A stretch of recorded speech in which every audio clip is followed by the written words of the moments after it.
eu sou Adriana Salles, diretora editorial da MIT Sloan Review Brasil, e estou aqui no meio de uma tempestade cerebral, daquelas com raios e trovoadas. Silvio Meira, de um lado, cientista-chefe ligado a tantas inovações de startups, institutos de inovação, do Porto Digital, do conselho de várias empresas como Magazine Luiza, da consultoria TDS Company, e de outro, Ricardo Cavallini, pioneiro do movimento Maker, um dos maiores, se não o maior divulgador tecnológico que a gente tem no Brasil, e um especialista também em marketing digital e num mundo de coisas. Se eu ficar aqui falando o currículo dos dois, eu não falo mais nada.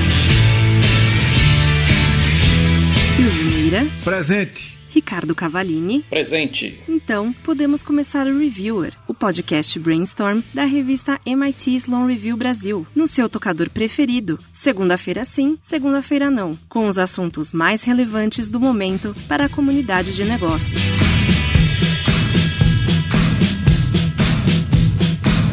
E eu vou lançar para os dois o seguinte assunto, que é um assunto assim bem quente, que é inteligência artificial no Brasil e na América Latina. Essa revista que está circulando, essa MIT Sloan Review Brasil, traz uma pesquisa da Accenture, que foi feita na América Latina, mostrando o gap que a gente tem em relação à Europa, em relação aos Estados Unidos, em relação à Ásia e, como sempre, né, que o gap pode ser oportunidade. E aí, os nossos dois debatedores aí vão discutir esse assunto. Silvio, antes da gente falar da pesquisa em si, eu tenho a impressão que a gente precisaria talvez falar um pouquinho sobre estratégia de inteligência artificial, né? Eu tenho a impressão que a gente está vivendo sempre nas empresas uma década da marmota, né?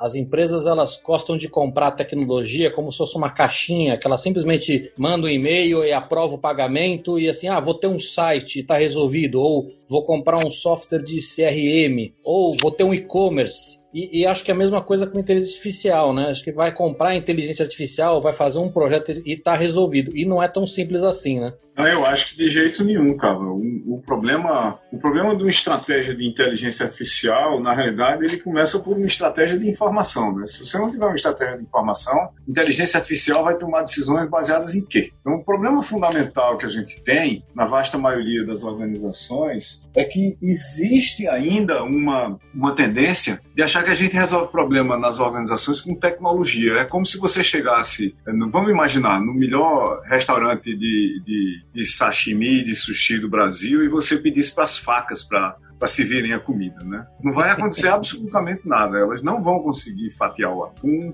e elas não têm a técnica, elas não têm a prática, elas não entendem a demanda, não acontece nada. Então, a minha surpresa é que a gente continua num estado preliminar, vamos dizer, da estratégia e até da tática, não é? E descendo direto para a operação. Eu vou comprar essa tecnologia aqui e eu vou pedir para ela que faça alguma coisa para mim. Não faz. Inteligência artificial, ou, mais diretamente, plataformas de inteligência artificial, sem ter uma demanda estruturada para o que é que elas fazem, sem ter um conjunto de propósitos de para que é que elas servem, sem ter um entendimento de que impactos elas podem causar no negócio, especialmente em novos modelos de negócio. Quando a gente olha para a AI, tem muita gente tentando usar tecnologia nova para modelo de negócio velho. Não é esse o principal impacto de inteligência artificial nos negócios, na minha opinião, quando você pensa estrategicamente. O impacto potencial mais relevante é quando você usa novas tecnologias para criar novos comportamentos dentro e fora do negócio e criar novos modelos de negócio. Mas o pior é que a gente compra tecnologia hoje, plataformas digitais, como inteligência artificial é uma plataforma, tanto quanto, por exemplo, banco de dados foi no passado, que no passado era,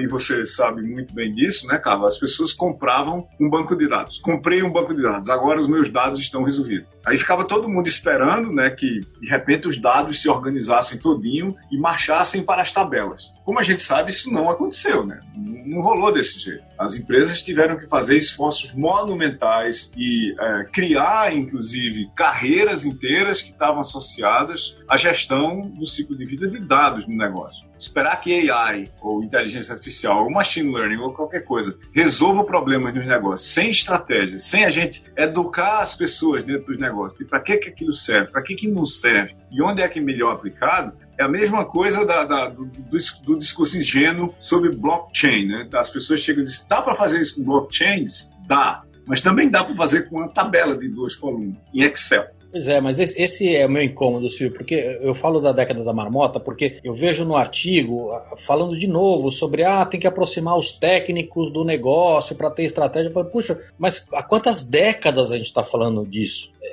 Eu lembro que no começo da internet, a internet era coisa do CPD, que depois virou IT, TI, enfim. Não é possível que agora com inteligência artificial a gente vai ter que falar isso de novo.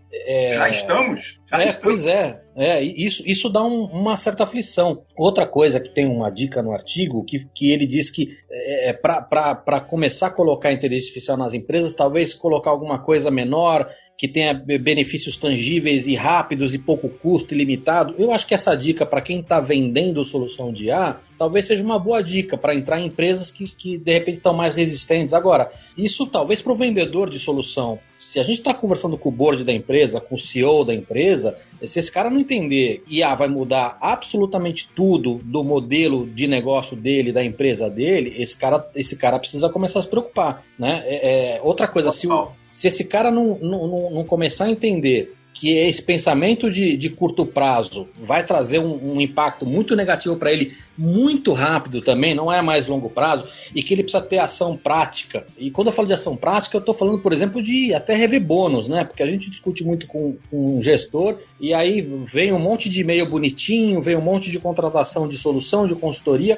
mas se esse cara não muda o bônus, não muda nada, é só discurso. Então, se a gente não realmente se debruçar nessa história e começar a agir para valer, não vai ser fazendo uma soluçãozinha, uma coisinha que dá um benefício tangível rápido, né, para tentar convencer a empresa a mudar. Aí é onde está uma parte significativa do problema para a gente tratar, né? O que a gente podia dizer nesse podcast, assim, para se contrapor ao artigo, né? A primeira que a gente precisa dizer é o seguinte: inteligência artificial, ou para ser mais exato, a classe de algoritmos e representações de informação que atendem pelo nome genérico de inteligência artificial, que inclui inteligência artificial simbólica e redes neurais e a área de aprendizado, né, é absolutamente fundamental para o futuro das empresas. Essa é a primeira coisa. A segunda coisa que a gente pode dizer, cara, é assim, nenhuma empresa precisa de uma estratégia de inteligência artificial. O que as empresas precisam são de estratégias de negócios que incluem uma estratégia de inteligência artificial. Se você botar o rabo, que é inteligência artificial, para balançar a empresa todinha, achando que uma estratégia de inteligência artificial vai mudar completamente o seu negócio, sem levar em conta, por exemplo, pessoas, sem levar em conta dados, sem levar em conta aplicações, sem levar em conta como é que isso se acopla com o que você já tem, a gente vai perder tempo. É basicamente uma longa e dolorosa perda de tempo, de esforço e de tirar conclusões totalmente sem noção, de achar que AI não vai contribuir para o modelo de negócio, o que não é verdade. Não vai contribuir se a gente não tiver uma estratégia para que contribua. E a estratégia para que contribua não é de AI, é uma estratégia de negócio. Como é que isso vai afetar o modelo de negócio? Onde é que a gente vai aplicar? Veja, na medida, Cava, que a vasta maioria das empresas está olhando todo mundo para a última moda acadêmica de 10 anos atrás, que é machine learning, né? Deep learning, ou machine learning puramente, ou redes neurais recorrentes, ou o que você quiser, os últimos papers acadêmicos publicados em inteligência artificial, pelo menos um fragmento significativo desses papers, começou a considerar de volta a inteligência artificial simbólica, como forma, inclusive, de explicar os resultados de inteligência artificial baseada em redes neurais, é o que a gente chama de neurosimbolismo. Então tá todo mundo correndo, agora a gente vai ter que instalar machine learning. Lá vamos atrás, tudo tem que ser, vamos treinar as coisas, vamos explicar como é que funciona e vamos garantir que esses caras são alimentados por dados para tomar decisões. Está vindo uma onda de inteligência artificial aí, de neurosimbolismo, da combinação de inteligência artificial simbólica, representação do conhecimento de especialistas, combinadas com sistemas que aprendem a partir de grandes bases de dados que servem como exemplos de padrões, de comportamentos, etc. Se a gente não tomar cuidado, antes da gente acabar de instalar ferramentas de inteligência artificial agora, sem nenhuma estratégia, elas serão completamente inúteis. Por isso que eu digo, é extremamente importante que as empresas, principalmente as de médio e grande porte para cima, pensem como é que IA pode auxiliá-las do ponto de vista dos seus modelos de negócios e das suas estratégias de negócios. Tem muita coisa boa que tem lá para ser feito, para diminuir custo, para reduzir risco, para criar novas oportunidades, para aumentar receitas e lucros. Mas isso tem que estar casado com o modelo de negócio. Não adianta fingir. Não adianta fingir. Eu acho interessante que você acabou falando num último vício das empresas, né? Que é essa história de usar a tecnologia pela tecnologia também, né? Da coisa da modinha. Eu acho perfeito o que você falou de ter muita oportunidade aí também, mas aí aproveitando que a gente está na onda de falar como é que colocar isso nas empresas, eu acho que tem o custo de não entrar também, né? Porque os concorrentes, inclusive quem não é necessariamente seu concorrente, mas que pode matar o seu segmento, está entrando fortemente nisso. Então, quem não começou ainda já está atrasado. Mas qual é? Mas vamos lá, qual é o impacto? Vamos pegar uma área onde tem impacto, né? Uma área que, por exemplo, machine learning pode ter um mega impacto é recomendação em e-commerce. Pode ter, bem feito, pode ter um impacto gigantesco. Eu olho para um usuário que acabou de fazer uma busca no meu site, no meu aplicativo, e eu conheço essa história, eu sei qual é a probabilidade de, no ponto X da experiência, da jornada, eu recomendar o produto P, e esse produto P tem uma probabilidade 2 vezes maior do que se eu recomendar um produto Q naquele ponto da jornada lá. Silvio, mas isso já não é atual, por exemplo. A gente tem números aí que, é óbvio que são números que não dá para dizer se são verdadeiros ou não, mas que quase 1/3 hoje de faturamento de uma empresa como a Amazon vem de algoritmo de recomendação de produtos que também já é baseado em IA. Então isso já é atual. Quantas empresas você acha que tem um comércio eletrônico que sabem fazer isso? Não, perfeito. Mas o ponto é, você já tem gente no mercado fazendo direito isso. Mas veja, essa é a mesma coisa daquele povo que começa a falar sobre inovação e começa a dar a Apple e Google e a própria Amazon como exemplo, né? Se eu e você tivermos aqui uns 4 ou 5 bilhões de dólares, é capaz de a gente até montar um protótipo de uma máquina de busca parecida com o Google, né? Um protótipo. 4 ou 5 bilhões de dólares para a gente mais ou menos fazer alguma coisa parecida, talvez. A gente não tem dado para isso, né, Silvio?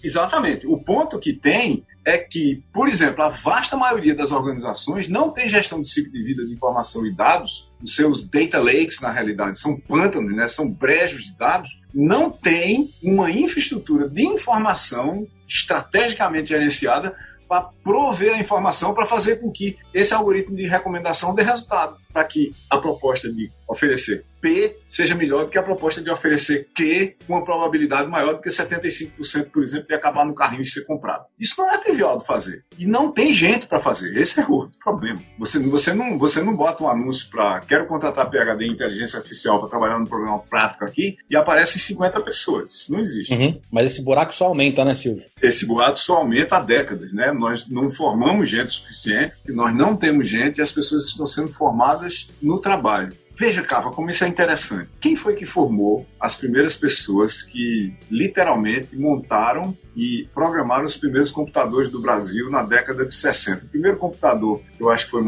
que foi instalado no Brasil foi na Prefeitura de São Paulo, em 1958, 59. E começou a partir daí. Mas acontece que as primeiras faculdades são do fim da década de 60 e do começo da década de 70. Como era que se programava computador antes? As empresas de computação treinavam as pessoas que programavam computador. As faculdades tinham como treinar, elas simplesmente não tinham nem curso, nem professor para isso, nem graduação, nem pós e nem nada. Nós estamos nesse ponto agora, do ponto de vista de AI. Você não tem gente suficiente formada nas universidades, nem em curso nenhum, em lugar nenhum, e as empresas que provêm as plataformas estão treinando as pessoas. Elas estão aprendendo na prática, no ponto de trabalho, no ponto de aplicação daquela tecnologia para resolver problemas específicos lá. E uma parte significativa desse processo é treinamento mesmo. É como usar a ferramenta tal para chegar em tal resultado. Não tem o quê, não tem porquê, não tem quando, não tem onde, não tem para quem, que são os fundamentos educacionais do processo. Educação é uma coisa, é o que e porquê majoritariamente, e treinamento é outra, é como. Como é que eu uso a ferramenta? Se mudar a ferramenta e tentar usar os mesmos pragmas, as mesmas práticas da ferramenta anterior, é capaz de não dar certo. Silvio, mas só para ver se eu não entendi errado, é urgente, é para começar já? Olha, eu acho que quem não começou ainda está atrasado. Tá bom. Se a gente tem tanta... se a gente tem tanta gente demonstrando resultados nos seus negócios, com o uso de coisas que são simples, cara. Ninguém está usando GPT-3, não, entendeu? Nem BERT, nem nada. Nós estamos falando de coisas simples, né? De como é que eu vejo se, por exemplo, uma câmera na minha linha de produção consegue detectar uma falha de produto para mandar a linha de produção andar mais rapidamente, para tirar o operador humano que ficava lá só olhando se a caixa foi tampada apropriadamente, fazer uma outra coisa mais criativa. Você manter... No própria matéria tem humana, né? Uma inteligência humana com 2 câmeras humanas numa linha de produção para ver se o selo está no lugar certo é um trabalho desumano. Esse trabalho tem que desaparecer. Esse tipo de coisa, e eu acho que inteligência artificial mais industrial tem uma aplicação mais imediata, tem um resultado mais imediato, inclusive, do que inteligência artificial aplicada, por exemplo, ao ambiente educacional, a varejo, a finanças e assim por diante. A hora é agora. A hora de começar é agora, isso sem a menor dúvida. Sim. No próprio artigo tem um exemplo muito simples de usar a imagem para ver se a quantidade de canos está correta e não uma etiqueta RFD, enfim, coisas simples assim, mas pelo menos eu entendi que nós estamos falando a mesma língua. Eu acho que estamos atrasados, precisamos começar, quem não começou precisa começar rápido com isso. Isso, exatamente. Este foi o Reviewer, o podcast Brainstorm da revista MIT Sloan Review Brasil. A direção é da Adriana Salles, a produção é da Lavínia Pedrosa, edição e sonorização do Leonardo Amaro, da Aerolitos. E os cérebros privilegiados, como você sabe, são de Silvio Meira e Ricardo Cavallini. Conheça mais sobre a gente em mitsloanreview.com.br. Muito obrigada pela companhia e até daqui a pouco. Afinal, 15 dias passam voando.